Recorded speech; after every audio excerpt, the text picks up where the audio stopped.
Bonjour à tous, je suis très heureux de vous retrouver pour cette petite critique de No Time to Die, promis sans spoil. Je vais juste donner mon avis, j'ai eu la chance de voir le film mercredi soir, donc en avant-première. Alors on va commencer par l'histoire, donc le film reprend exactement là où Spectre s'est arrêté, donc James Bond part avec Madeleine Swann, donc il fit le parfait amour, il voyage. Malheureusement, leurs vacances sont de courte durée, le Spectre intervient, des tueurs de Spectre interviennent. Ils prennent en chasse les deux amoureux et en fait ça se finit par la séparation des deux. On fait un saut de 5 ans dans le temps et on revoit James Bond qui habite tout seul en Jamaïque et en fait voilà, il vit sa meilleure vie, il fait de la voile, il chasse, il pêche et par hasard il retombe sur Felix Leiter qui lui demande de l'aider dans une mission, à savoir retrouver un chercheur disparu qui travaille sur une arme secrète bactériologique, on sait, un petit peu vague. Ce sur quoi James Bond accepte. Et du coup, cette petite action est le mouvement qui va enchaîner le grand engrenage de tout le scénario. Donc tout le film va partir, tout sera lancé en mouvement. Et c'est là qu'on verra le retour de James Bond, en fait, dans l'action, le personnage qui va revivre, qui va retourner en Angleterre, réutiliser tout. Donc voilà. On va déjà commencer par les acteurs qui sont tous très bons. J'avais beaucoup d'a priori sur surtout Rami Malek. Je me suis dit, bon, jouer un méchant de James Bond, des fois c'est difficile. Ça peut paraître un petit peu surjoué, comme c'était un peu le cas avec Christopher Waltz, j'ai trouvé dans Spectre. Il n'en est rien dans ce film-là, vraiment il a pris le rôle à cœur, et vraiment il joue un méchant qu'on apprend à découvrir tout au long du film, qui est dangereux, pas juste un méchant mégalomane qui veut détruire le monde. Il y a un intérêt derrière, il y a une histoire derrière. Tout a été écrit pour que le personnage soit développé avant même de le rencontrer. Le film est très bien écrit et surtout tous les personnages ont été développés et on prend le temps. On prend le temps d'explorer l'arc narratif de chacun d'entre eux, alors aussi bien James Bond que Elizabeth Swann, que M, que Moneypenny, que la nouvelle agent 00. Mais aussi même des petits personnages secondaires qui sont peut-être des hommes de main, ou Q justement, il n'est pas juste là pour donner des gadgets à 007, il permet de faire avancer l'histoire, c'est lui qui va résoudre des choses que James Bond ne peut pas faire, il utilise ses compétences pour la mission principe, pour la mission globale. Chacun permet de faire avancer cette histoire. Et à aucun moment on se dit que c'est un personnage qui a été rajouté en trop, ou que ces personnages ne servent à rien, que c'est juste pour meubler. Ça c'est un grand point positif. Honnêtement, les 2h45, on les voit pas passer parce que le film vous tient toujours en haleine, et même si des fois il n'y a pas d'action, les dialogues, les explications, les scènes d'exposition, les différentes motivations, les petites phrases font mouche.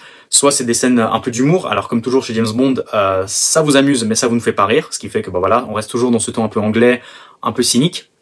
Surtout il y a pas mal de petits clins d'œil, des petites références qui font plaisir, sans que ce soit trop lourd ou trop easter egg. Il y a des références à des anciens films, il y a des tableaux, il y a une musique, il y a des objets.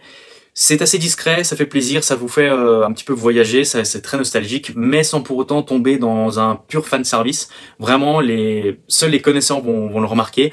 Sinon, ceux qui ne le voient pas, ça fait partie du film intégralement et ça ne fait pas de tâche, en fait. Une très bonne chose aussi, c'est que le film parvient à faire ce que Spectre n'avait pas réussi, à savoir relier tout. Le No Time to Die relie parfaitement les 4 films.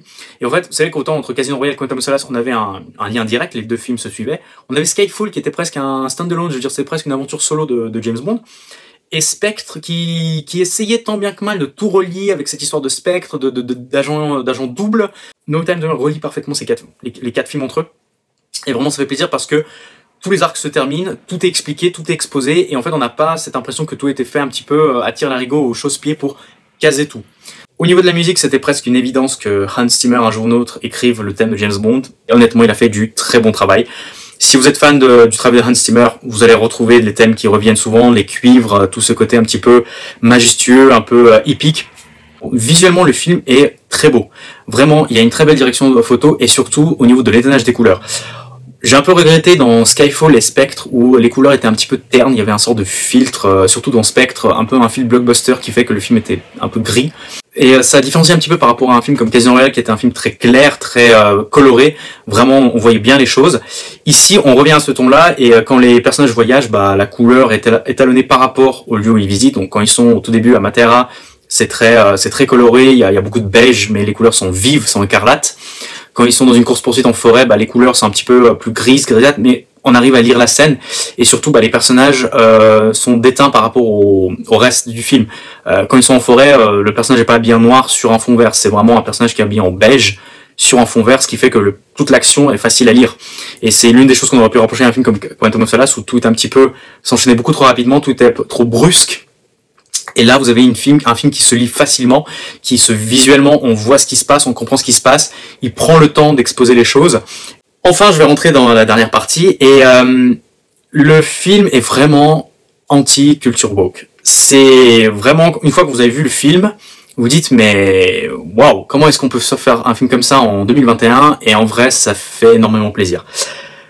Le réalisateur rend hommage au personnage de James Bond tel qu'il a été écrit par Ian Fleming à tout moment.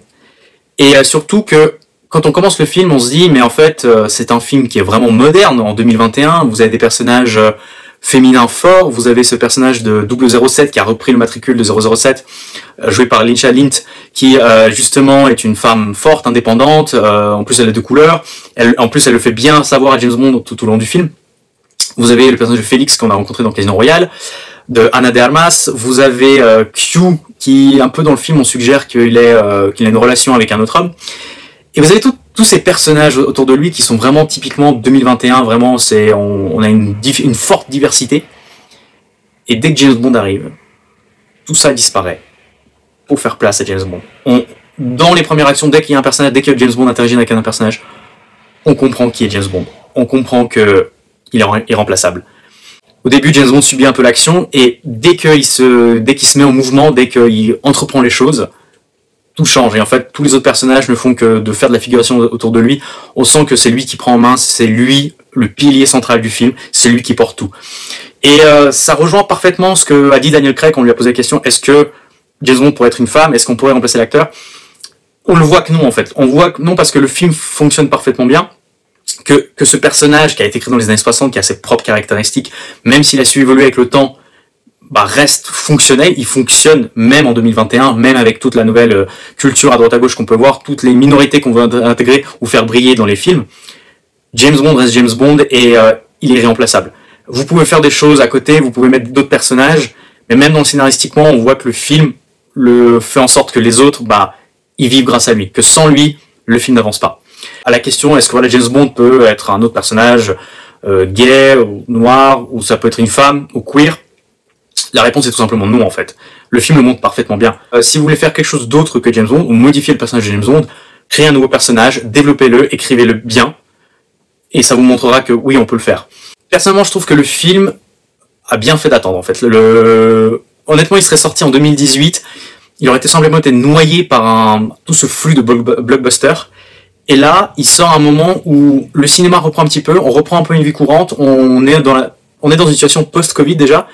Vous devez aller voir un film au cinéma, allez voir James Bond, vous passerez un très bon moment, vraiment le film est bien construit, bien écrit, il y a beaucoup de choses, il y a assez de personnages pour que vous puissiez vous identifier à chacun d'eux.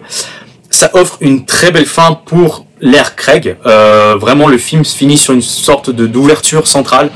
On peut faire ce qu'on veut maintenant avec le personnage, vous pouvez l'envoyer dans tous les sens, vous pouvez faire ce que vous en voulez. Donc ça que j'ai bien aimé, c'est qu'à aucun moment ça nous clôture des portes, au contraire ça les ouvre, et ça c'est une bonne chose. Mais en attendant, j'ai passé un excellent moment, ça reste pour moi parmi l'un des meilleurs films de Craig, ça reste parmi les meilleurs James Bond, si c'est né dans le top 3-4, et dans la globalité c'est un très bon film, vraiment, même si vous n'êtes pas un fan de James Bond, même si vous n'avez jamais vu aucun autre film, tout le reste tient la route en fait. Il vous faut peut-être un petit peu d'explication, mais globalement, le film fonctionne, c'est un bon film, il y a des bons acteurs, il y a un bon scénario, et ça fait plaisir de le voir. Donc voilà, je vous remercie et à plus.